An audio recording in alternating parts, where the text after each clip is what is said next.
Good evening, everyone, and welcome to the RotoWire Euro DFS show. My name is Jack Burkart. You can find me on Twitter at Jack Burkart. I am here grinding as usual. It's only day 3, Ryan, but I'm getting a little tired. But I'm joined as usual by Ryan Belongia. You can find him at Ryan Belongia. Sorry for the slightly late start, everyone, but as you can see from the screen here where I show our cash teams, Ryan and I suffered a little bit and we had to commiserate some backstage. We'll break down what happened today a little bit. You can fast forward a bit if you just want our takes for the slate tomorrow, featuring teams like France and Ukraine. Ryan, such a frustrating slate. I'm just going to dive right in. In cash, I played Rasmus Højlund, who, when I was talking to Shu, we felt secondhand embarrassment for watching him try to dribble past these Slovenia defenders and repeatedly fail. Brutal performance from him. I played Szymanski like an idiot. He gets 1.7 points. He plays 45 minutes. I lose any flexibility later. Ryan, I planned on playing Joachim Mela. I got a little excited about him after I ran projections, and he didn't play, so I had to scramble my entire lineup. I lose quite handedly. I'm really frustrated by this. I felt like it should have gone better. And we didn't play Cody Gakpo. We didn't talk about him that much. He was a little bit expensive, but man, he was the talisman for that Netherlands team. Ryan, what were your takeaways from today? Mute, Ryan. Unmute. What a way to start the pod, just not my day. Just missed opportunities is what I was saying. And I see that's my lineup up there. That's not really the lineup I was going to play. I swapped to Foden and did some other stuff thinking I had to catch up. And I really ended up, you too, on basically the only 2 lineups we could have ended up on that didn't cash. I mean, even without Gakpo, cashing should have been relatively simple, just don't play England. Kind of like we said, they finished with 5 shots as the biggest favorite and all their players most expensive. We were taking a look at some of the ownerships. Some of the guys were higher than I thought even. So yeah, it just feels like a big missed opportunity. I made the same mistake with Szymanski. I don't know why I did that. Actually, it was greedy is what I say. I got greedy with that Szymanski play. Yeah, I even told you the same thing multiple times. I don't want to play anyone there. Keep the flexibility for late swap later. Not sure who's going to start on the wing for Denmark, and I planned for Mela too. That was part of the reason I would have never played Szymanski if I wasn't expecting to play Mela. And then still get there if Denmark ends up keeping the clean sheet and another deflection goal. There's been a few of them already this tournament, so that was a little bit unfortunate. This was such a great slate, and just missed a couple things. It feels like a missed opportunity.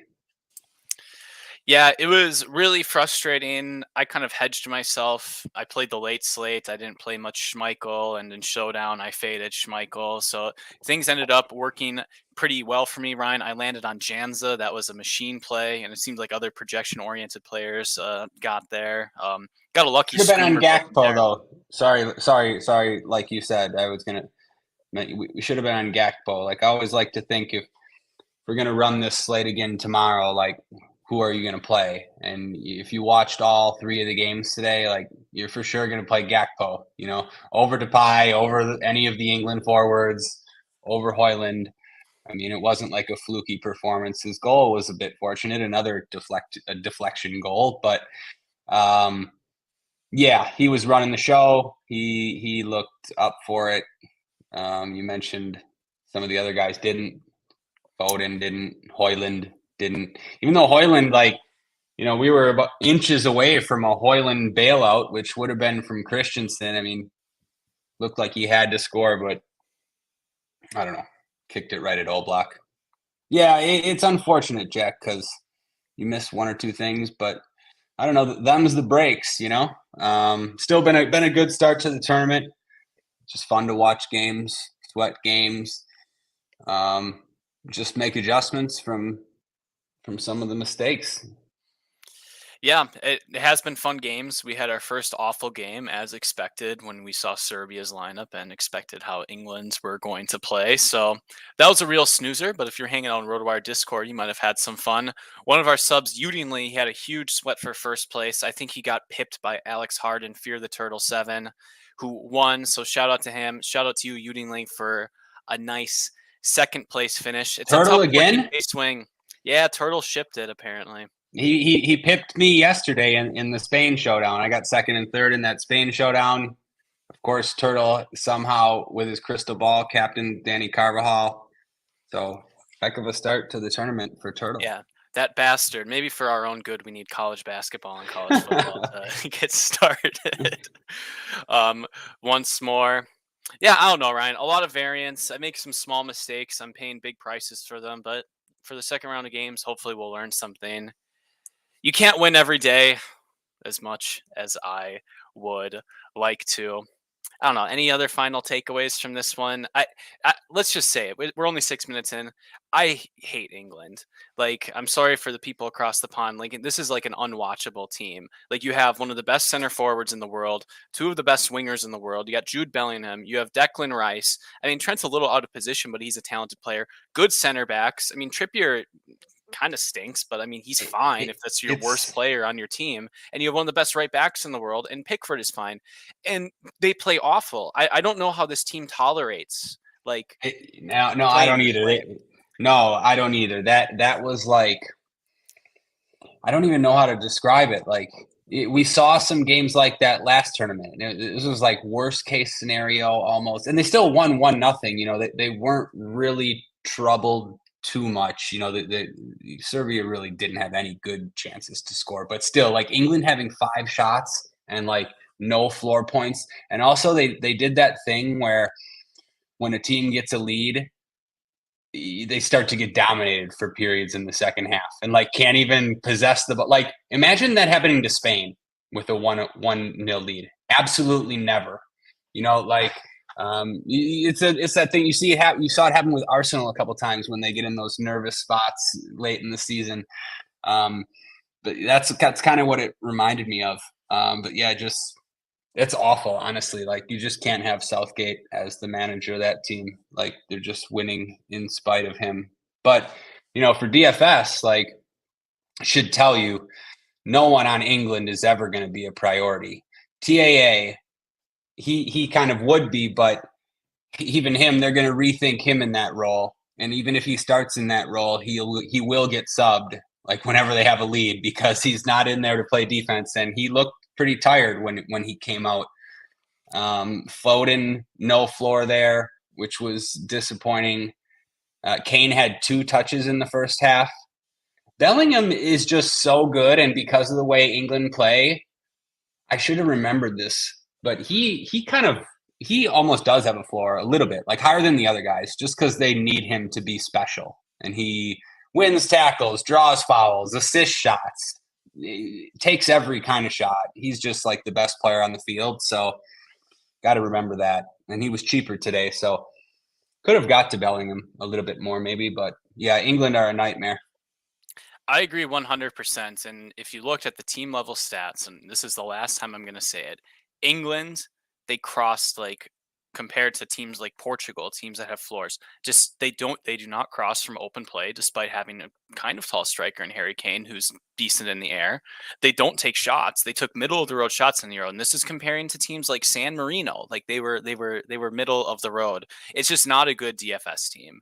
I will continue to fade them until morale improves. Yeah, I think that was one of my big lessons learned there. Ryan, let's try to teach some lessons for the slate tomorrow. I think it's a strategically very interesting slate. There's some tough salaries. You are going to have to make some decisions on some players. Looking at the matches, our opener is Ukraine as slight favorites against Romania. I think Ukraine and Romania had to qualify through like the qualification playoffs. Romania had an easy group. I think they're a bit fortunate to be there. And Romania is a tough DFS team. They changed their lineup quite a lot. The set pieces changed a little bit. Fortunately, I do think it's right that Ukraine are slightly favored. So hopefully we do not have to lean into that Romania stuff and we can at least watch a game before being forced to play them. In the second game, we have Belgium against Slovakia. Slovakia is a team where maybe we don't know some of the players, but they actually played pretty well in qualifying. They had some games where they possessed the ball. I think they'll give Belgium a challenge, but Belgium are rightfully favored over here. And this game rightfully has a slightly higher total. I think we have some great players like Romelu Lukaku, who had 14 goals in the group stages. Kevin De Bruyne's back. He's going to take most of the set pieces. Should be a pretty interesting spot for Belgium. And then, of course, we have one of the best teams and the overall betting favorite. France is playing Austria. They are rightfully favored, and they have one of the best players in the world in Kylian Mbappe. And you're going to have to pay 11.4K if you want the privilege of having Kylian Mbappe in your squad. Ryan, what do you think about these matches? Yeah, I know. I hate to start off, saying, I kind of agree with the odds. It's interesting. Kind of, we had this yesterday where they give us Belgium and France with the same implied total, like the same matchup, and you got to decide for yourself, like where's the better spot for floor points. Who's going to create the better chances, that kind of stuff. So that was my first thought. Like, is this a better spot for France or is this a better spot for Belgium? And I wasn't necessarily sure. You mentioned Slovakia. I'm not too familiar with them, but they had some decent results, and maybe they're not a team that's just going to go out there and get dominated. And obviously, Austria has a ton of top players that play in the big leagues. Now they're going up against France, who I think everybody thinks are the tournament favorite. Now that England have kind of shown who they are, France is like plus 300 to win it all, or whatever. I don't know, but you just look at their team; it's unbelievable. And then so then I need Lukaku at 10-8 and Mbappe at 11-4. That was the next thing that stood out. You're gonna have to make a decision there. Probably pretty tough to play both. Not that you necessarily have to play one either. I mean, there's other good options on in all of the games. But there's other good options on Belgium and France too for cheaper. So it's a tough slate, I think. And then that first game, that Ukraine-Romania game, cheaper salaries there. You're gonna have to get that game right. Don't know too much about the Romania team, but they'll look at this as an opportunity against Ukraine. Ukraine's not a great team either, but they should win this game. They should be the team on top in this game. But I don't know. It's a lot of teams I'm not as familiar with. But I don't know. Like, It's tough. I mean, Romania change all the time. Sometimes you'll see Razvan Marin take some set pieces. You'll see Stanciu take some set pieces for sure, but sometimes he plays a more holding role. He's not the most attacking player, despite how his position is listed. Someone like Dennis Mann takes corners when he's on, but he also plays like 55 minutes whenever he starts. I'm glad that we don't have to tackle this spot, as I said earlier. I don't think it's going to be a priority unless there's a really cheap punt to play Romania players. Ryan, the Ukraine set piece situation might be a little bit confusing, though. We have Sudakov, who has been playing a more attacking role, especially in recent friendlies. He definitely takes some corners. Wouldn't be surprised to see Siganov and Mikhailo Mudryk take corners as well, players who can contribute on set pieces. And there are talented players on the bench, Ryan, who can also take set pieces. So what's the temperature of this Ukraine team? Who do you think are the kind of DFS relevant guys? You're on mute. man, twice already. I mean, just down so bad. Brutal. Sign of the I'm times. just muting more times because my son woke up late again. He was supposed to be gone by now, and he was making noises and stuff. Anyway, no excuses, right, Jack. So Ukraine, I think the right footer, they have three right-footed guys who take sets: Sudakov, Mudryk, and Siganov. It seems from recent games that Sudakov has had some type of priority. I feel reasonably confident that he will take some of the corners. If this is the lineup, then yeah, you might get one of those other guys taking on the other side. I'm looking for a left footer, and it's Zinchenko in there.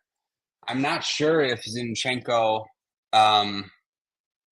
takes sets for them, but I've seen other lineups that have Malinovsky starting as center or starting in the midfield because they're going to need Zinchenko at left back. I don't think they have a left back, right? Mikolenko, I think, is out, and unless he's out, and so is Matvienko. I think both those guys are out. So at least I could be wrong, but I think from what I read, Zinchenko may move to left back, and that would bring Malinovsky into midfield. Anyways, it only matters because Malinovsky will split sets if he's in there. Got one of the strongest left foots I've ever seen, and he pretty much always splits corners. So yeah, I'd expect it to be him but I think he's too expensive for DFS playing in that if he's going to play a defensive role. We've been used to seeing him more attacking for club and even country in the past, but pay attention to where he starts. So yeah, I don't know. It's a long way of saying I kind of like Sudakov.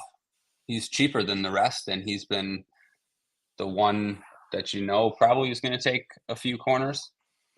Especially because he's 5,100, Ryan, and we're going to want to play expensive players, potentially 3 expensive players. Anyone who's viable, who has a route to 6 points, as tough as it is to get those set piece points, Ryan, I think is someone worth targeting. Looking at Mikolenko, so if you're a RotoWire sub, you can see all these news blurbs and catch up. It looks like he avoided a serious injury, but he definitely does seem like a doubt. And I saw some other media outlets, Ryan, they were suggesting that Mikolenko would Can you go back to that note once? Of course. Oh, I just love the analysis. Mikolenko could be ready for the opening match against Romania on Monday as he was. Sorry. I could have written that note. I've my poor editor, Adam Zadroik, the amount of spelling mistakes and grammar mistakes that he's had to fix. And he's not a fan of the semicolon, I've learned. That's a little bit too inside baseball. Ryan, we're on day 3. We can't get this tangential. We're still previewing some of these teams. Let's get into the noon game. We got Belgium against Slovakia. Belgium did a lot of their some of their qualifying, at least the recent qualifying, without Kevin De Bruyne because he was hurt for a bunch of the season. Because let's remember, Pep Guardiola took a 60% Kevin De Bruyne and had him sprint on a sore hamstring. He, as stupid as I feel sometimes, at least I'm not as stupid as Pep was at the start of the season, and he still got away with it. I said I was not going to be tangential. But Belgium looked like a really strong team overall, a really great attack. Romelu Lukaku was absolutely elite in the group stages. I think he deserves his price tag, but it's just tough that he's competing on the same slate with Kylian Mbappe. Trossard is going to get subbed, but is a good attacker. Jeremy Doku on the other side. Very good players right there. A good midfield. Kevin De Bruyne will be able to roam free as he's playing ahead of Onana and Mangala. And then, Ryan, there's an interesting player, De Kuiper, right here. Maxime De Kuiper. I did not practice my Belgium pronunciations. A very attacking player. Takes set pieces for Club Bruges. I take this as a sign that he's a player who wants to cross if he gets the opportunity. I think he'll certainly be allowed to cross into Lukaku. On the other side for Slovakia, David Hanko, he's a player who gets floor points no matter what. A pretty exciting player. He does not take set pieces, though. As far as set pieces are concerned, this forward, Lucas Herschlin, I think is how I would pronounce it. I think he'll play a role even though he gets subbed early. And then Andrzej Duda also usually takes a few corners. Not that I necessarily want to prioritize Slovakia. Some of these players are expensive, like Hanko. I'd like to play him, but he is a little bit too expensive. I think we're going to be focusing on the Belgium side with this one, Ryan. Do you agree? Yeah, I thought Belgium were in a slightly better spot than France. I just figured Slovakia is a little bit weaker than Austria. And there's some good prices on the Belgium side. This De Kuiper, I want to see the Belgium, I should have checked more, but I had seen them playing different formations recently. Sometimes, we're used to them playing wing backs, but they've still been doing that sometimes. But I know they've also been going to this back four sometimes. But yeah, if De Kuiper is going to be as a left back at that price. Seems like one of the better defender plays. They have those two midfielders, Onana and Mangala, who are like 3K. Maybe you need one of them to get up to somebody. And then, KDB, I don't know. I think that might be a question. He kind of, like you said, wasn't playing in too much in qualifying for them. Like, are we sure he's good for 90? Like, it's not the same KDB as we're used to for Man City. And he's priced, kind of in that Lukaku, Mbappe range. So I don't know. At least for cash games, I thought I would have quite a few of these Belgium guys and KDB and probably a few others. And then for Slovakia, I wasn't really looking at the Slovakia side besides maybe Duda. I think he's going to split with Harrisling, like you said, and just Duda being, 2K cheaper, even more, 2,700 cheaper. Yeah, like he seems fine for 4,600. If you could get up to him. Yeah, I don't know. I don't even think it's sacrilege if you couldn't afford De Bruyne and you were playing maybe a couple of Ukraine midfielders in cash, Ryan. I think it's a completely defensible decision not to play him. There's fragility in Kevin De Bruyne's range of outcomes. He could get subbed a little bit early. There's talented attackers. We don't even have like Johan Bakayoko in there. Yuri Tielemans could come in. I don't know. I don't like to say fade Kevin De Bruyne, but again, this is just not like a bulletproof, lock him in type floor like I felt about Christian Eriksen, and he costs 9,800, so he's a little bit more difficult to afford. We'll dig into those trade-offs later, though. Our last match is Austria against France. France is just a stacked team, very talented, very experienced, and they do particularly well in international competition. I think the headline man is Kylian Mbappe. Sometimes he takes corners, sometimes he takes direct free kicks. He's certainly going to take pens. He's certainly going to play 90 minutes. He has a really good floor in qualifying. Everything goes through him for this French national team. At 11.4K, Ryan, I think he's well worth his price tag. Got Antoine Griezmann, who will take corners when he's on. He's pretty affordable, so he seems like a good forward play. Dembele, Giroud are good players. I don't know how long they'll play. N'Golo Kante, I didn't even know he got called up. I think he played. Ryan, if you had asked me where N'Golo Kante plays, I would not know. So perhaps I need to brush up a little bit. And then, Fofana's. I don't remember either. They gave him a bag to play in like Saudi or Qatar Saudi Arabia? or one of those places. So he's rich now. And he still gets to play for France and start in huge games, even though they have a talented midfield. I guess Tchouameni and Rabiot are questionable, so that makes sense. Ryan, I think the French team, like guys like Theo Hernandez, these are players who we play when they're priced like 5K, playing for AC Milan, but France is going to be a little bit more conservative with their defenders, but they are going to be pretty predictable. I think their attackers are going to be productive when they're on the pitch. On the other side for Austria, this is an Austria team that doesn't have David Alaba. Marcel Sabitzer is expensive, but he's going to take some set pieces. It seems a little bit tough to get to Austria pieces, at least on first glance. Maybe I missed something, Ryan. I don't know. What's your temperature on this match? I can't really get to Austria pieces, I don't think. Sabitzer 8,100 in this spot. I just don't see how you can do that. And then what else? I don't see him in the lineup, but I know Wimmer had been taking sets for them recently, and I've seen other lineup where he might start. Saw some qualifiers. I don't know. I just look at their lineup and for the set piece takers, and I don't know. They don't really have Keynes, I guess, has been taking some sets too when he plays, but it doesn't look like he's going to start. I don't know. It doesn't really matter to me. I'm not really going to play Austria pieces in this spot. France, do we know if Mbappe or Dembele has been taking right-footed corners? Because I'll check on that. But, for PSG, obviously Dembele was taking all the corners. But I remember these last international tournaments where Mbappe had started to split with Griezmann. We always had the question of, are you going to play Mbappe or Griezmann? It's kind of a question again on this slate. You can throw Dembele in there too, just because the salary, there's a big difference in salaries. So like Griezmann's kind of cheap. at least compared to Mbappe, 3,200 cheaper, I think. So yeah, at least like for cash games, sure you could play both, but it's tough to call like 11.4 Mbappe can't be called a must on this slate, I might call him a must, Ryan. I think he's got a pretty I mean, elite that worked floor. wonders for us in Champions League. Why do you have to do that? I will continue to call Kylian Mbappe a must until morale improves. Ryan, you're right about the opportunity cost, though. There are talented players who are not playing as a result if you are playing Mbappe. Like in particular in tournaments, you're not playing Big Romelu Lukaku, who's going to be 10.8K. He's someone who's tempting. Try to fit both of them in a lineup, and it's going to be difficult. So it's one thing as far as like a theme of a slate, Ryan.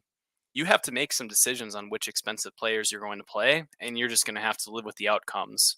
I promise you, whoever I will play will score like 2.5 floor points, at least in the second forward position. But yeah, you're just going to have to make your bed and then sleep in it.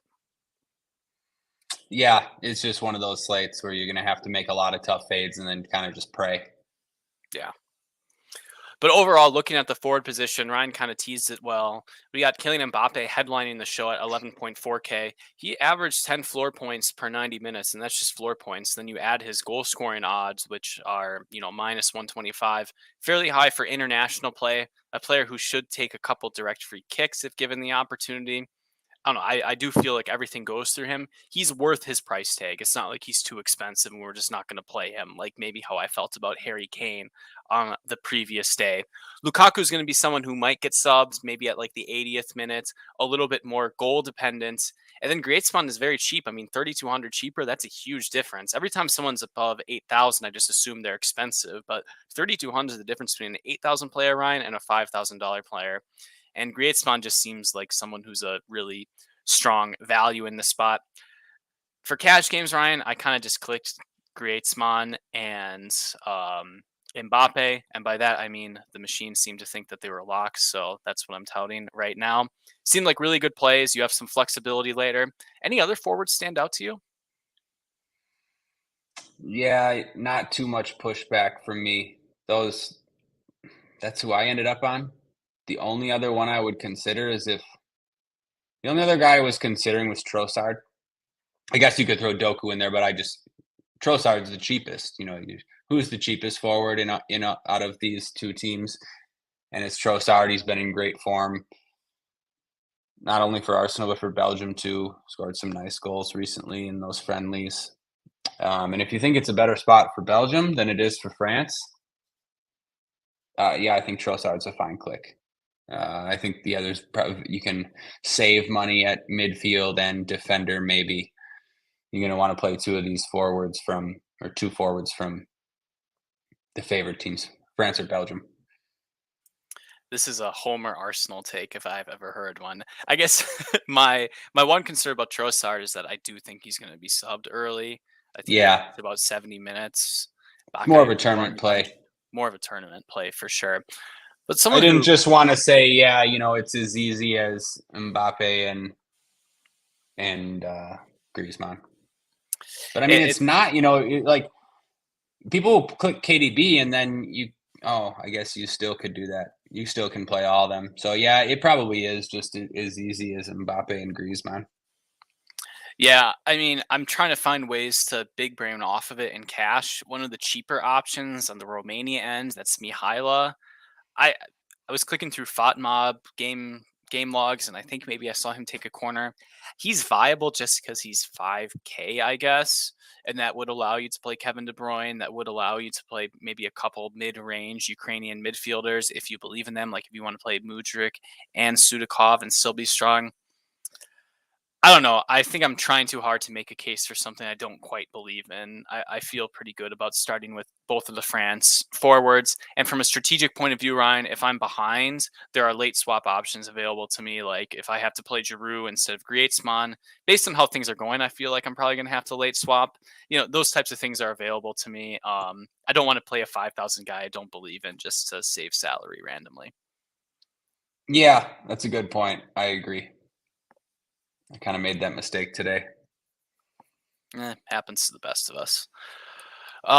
Moving forward to midfield, the big question for me, and it's the big question that my projections have, is, Kevin De Bruyne is not a must. It's weird to play DFS when Kevin De Bruyne is not a must, but at 9,800, he is a little bit expensive, and you're going to have to be punting at several positions. You're probably going to be playing a cheap goalkeeper, a cheaper than you'd like second defender. You're going to have to play someone like a 2.8K because somehow midfielders are now 2.8K, Stanislav Lobotka.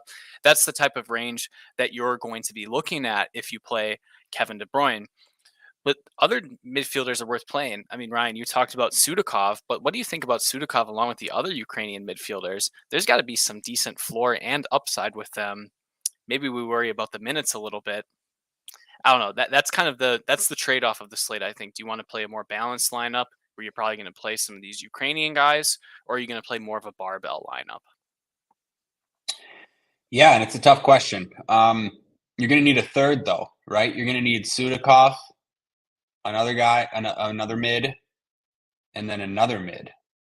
Because so yeah, I don't like that's a lot. Or else, it's basically it's two other mids or KDB and a punt.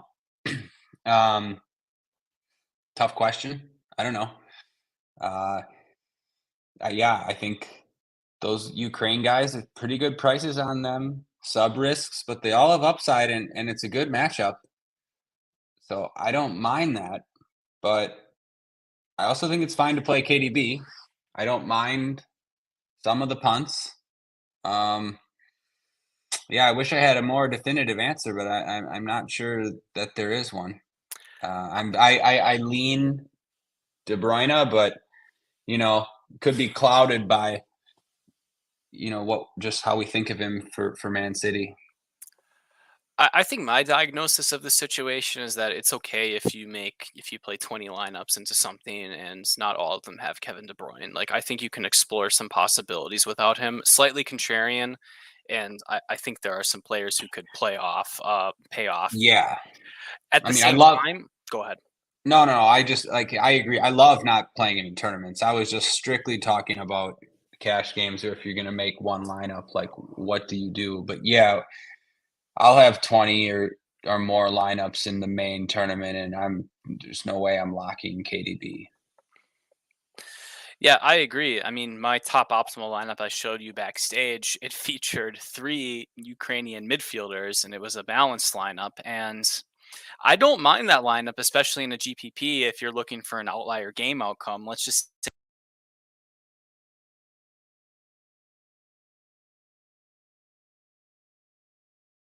I was struggling with tech. Ryan, can you hear me? Yeah, I can hear you now. All right, sounds good. Yeah, I don't know. I was just saying that I think just playing 3 Ukrainian midfielders from like an optimal point of view, I struggle with that. Like, because a couple, like most likely only one of them is going to do well. But if you want to play all 3 of them in the same lineup, I think that's affordable. And if you're looking for an outlier game outcome, I think it's something that could happen. So I'm intrigued by it, but I'm probably going to take the safety of set pieces and someone like Kevin De Bruyne, who, he does take some shots. He will take set pieces from both sides, even if he only plays 75 minutes. I feel like, I don't know. What I'm learning is I want to avoid these guys who are just going to score 2 points. Like Rasmus Højlund is going to try to dribble past people horribly and get, tackled. I feel some safety with Kevin De Bruyne. Oh, it's funny, but you could be saying the same. It could have been Morata who scored 2 points the game before, and instead of saying, "Oh, like what a lock, what an easy click," you'd be on the pod saying, "I'm going to avoid these guys like Morata who have a 2-point floor and this and that." But yeah, no, I get your point. Part of the other reason I'm fine with KDB is that I'm fine spending down at defense, or at least just not spending all the way up. I don't really know who you're going to spend all the way up for. But just to finish off Belgium, KDB sets, yeah, he probably takes them all, but maybe not. Because, like you mentioned, the Kuiper's left-footed, and he takes sets for club. So why not? We saw De Bruyne defer to Foden plenty in the last few games of the season. Yeah, something that could happen with the fragilities you mentioned. I don't disagree with that. Like if the Kuiper, who takes sets on both sides for club, take some for Kevin De Bruyne, and we know that players, especially ones who have been injured, don't take corners as often. Seems like kind of a sports science thing that's been happening, Ryan. It wouldn't be shocking. It wouldn't be shocking overall. I mean, looking at the midfield, though, we have the Ukrainian midfielders. We have Kevin De Bruyne. There's cheap options. Like if you have to pay $2,900 for Axel Witsel, never seen defenders under $3K on DraftKings. So shout out to whoever screwed that one up because I think midfielders funny. Midfielders under $3K. Yeah, there's Vodka $28K. Marin, they're all going to start too. Yeah, I mean, if you need one of them, kind of think it's fine, Ryan. Yeah, I would just go play one of those Belgium guys for like 200 more. The Onana, yeah, I think. Yeah, I mean, I would just get up to Onana. Yeah. I would much rather it's not like Onana than Witsel for sure. Yeah, I mean, Duda if you need a little bit, but I really don't see myself exploring like midfield only options on France. Don't really see myself looking to midfield on Austria. I don't know. Yeah, I think the slate funnels you into these teams. Romania, maybe if you needed Romania, like rather than the other two dogs. Again, like I don't want to pay that price for Stanku, but Razvan Marin probably will split sets. Again, you never know with this lineup, but he usually splits. He's 4,300, but he's a defensive midfielder. It's not the worst, but you're hoping for like 6 points. Sort of like the Charon play where it's like he took some corners, but he also committed 5 fouls and I think avoided a yellow card and then almost probably should have scored. Yeah, a bit of an emotional roller coaster if you're going down that road. But yeah, I agree with you on midfield. Zinchenko is 4K. If he was playing that role in midfield, I think it would be interesting. Left back, I don't know. I guess I don't know. I was trying to think about that one. 4K left back, but at midfield, it's a good matchup. I could see people clicking him, but especially if he's in the midfield, then I think it's just a fine click. But yeah, keep an eye out for Zinchenko. That one annoyed me because felt like he should be more than that. Why is he 4K? That's pretty stupid. I don't know. The entire pricing on the Ukrainian team seems like it's pretty aggressive on other teams, and I mean, I thought the pricing algorithm's been pretty dialed in, but this one seems like a little bit of a miss. Maybe the DraftKings algorithm is just saying like these Ukraine guys are way worse than the France and Belgium guys, so we have to show that. I don't know. Like maybe I just mean sometimes I feel like that happens when you have like 2 bigger favorites and then the third one kind of gets softer pricing. But yeah, I just don't know if it's that intelligent. I don't want to give the pricing algo too much credit now. Yeah. Especially when it gave us like a 9K Julian Alvarez taking Monopoly set pieces for a month in Premier League play earlier in the season. Looking at defender, I was enamored by the game logs of David Henko, but I don't think I'll be able to afford him at 5,600. I would classify that as sort of a more gigabrain contrarian play, but someone who could make a difference. He's gotten some assists in qualifying and someone who crosses a lot from open play. My inclination from an optimal point of view is to spend under 4K twice. It doesn't look like Michaelenko was going to start, but he looked kind of reasonable. De Kuiper seems like first man in at 3,800. Honestly, Ryan, you could just play a center back if you want, but what did you notice from the defender position? Yeah, about the same. I didn't really want to play a center back, but I do think it's fine. I didn't really want to play one because, like, who's the guy? Ukraine have a 3,900 guy that's decent. Kanoplia or whatever his name is. Is he the same price as Michaelenko? Yeah, same price. So you're going to get one of those Ukraine guys. You also have Castagna, who's 4,400. It's not like a exciting click, but pretty cheap for a decent spot. And then the same price as Jules Koundé. Again, like he's not attacking, but it's still not a bad play for that price. Could you go down to center back? Yeah, I guess, because like maybe Koundé is worse than center backs.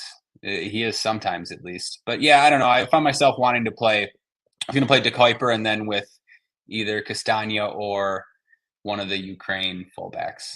That's where I was leaning. Then I also thought, they have there's some center backs that are like 3K. You can go all the way down if you really want to.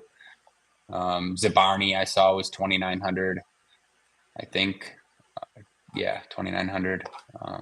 I don't know, Jack. I think that's fine, especially because he's favored. Someone who was showing up, I think he must have gotten lucky with tackles one. Kevin Danso was 2,900. If you just need to do it for the salary, I don't know. It's difficult for me to object to. I do object a little bit to Castagna, especially at 4,200. I think Konoplia sounds a little bit better, at least. I don't know. I'm just so biased from playing Castagna and then him just dropping 4 points on me every single time as a fullback for Fulham. Yeah, until they show up with wingbacks and Castagna's on the right wing and you're crying that you don't have him. Yeah, well, so I'm just telling you, see, this formation that they have out there right now with Belgium, I'm going to look more into this.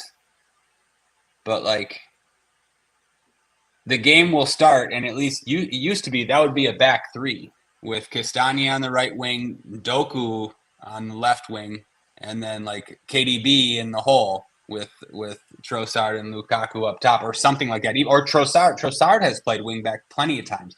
I know they have a new manager now though, but so I don't know anymore, but I just saw that they have played with wing backs in a couple recent games, but they've also played with a back four in recent games. You need to, like you said, check out heat maps because you said De Kuiper's heat maps look pretty good. I'll look through more stuff. That just reminds me, and for all these pods, like yesterday's pod, you and I didn't think was the greatest pod. Like a lot of I do all my work when I wake up at like 5, 6 in the morning, and even before that at like 10, 11 o'clock midnight. Like these pods are like sort of first look, just talking it out, saying some things that might make sense, some things that might not make sense. And then, when we're going through it at night and when I'm going through it in the morning, you're like, oh shit, it sounded really stupid on the pod, or oh, I should have said this. Like, I haven't gone through a lot of these teams just yet, but that's the stuff I will do to try to iron some of this stuff out. But, it's not the Castagna that's on Fulham. Sometimes that Castagna gets forward for Belgium. But also sometimes he acts like a center back. It's one of those things.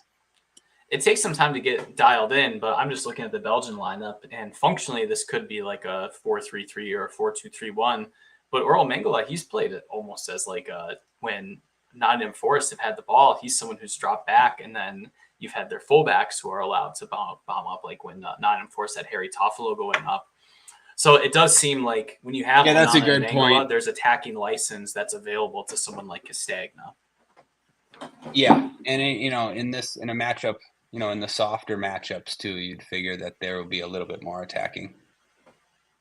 And especially in a defender position where it's going to be tough to make a difference. I mean, maybe you get lucky and like Rauda Dragusin costs like 2,800 or is really cheap, scores a goal. Okay, like, congratulations, you got lucky. But Castagna is someone who has outs at least for assists. I mean, Konoplia, I saw in one of his game logs, he has an assist. So being able to spend in that high 3K, low 4K pocket, you do have some outs maybe 20% of the time to, getting a 10-point performance right there.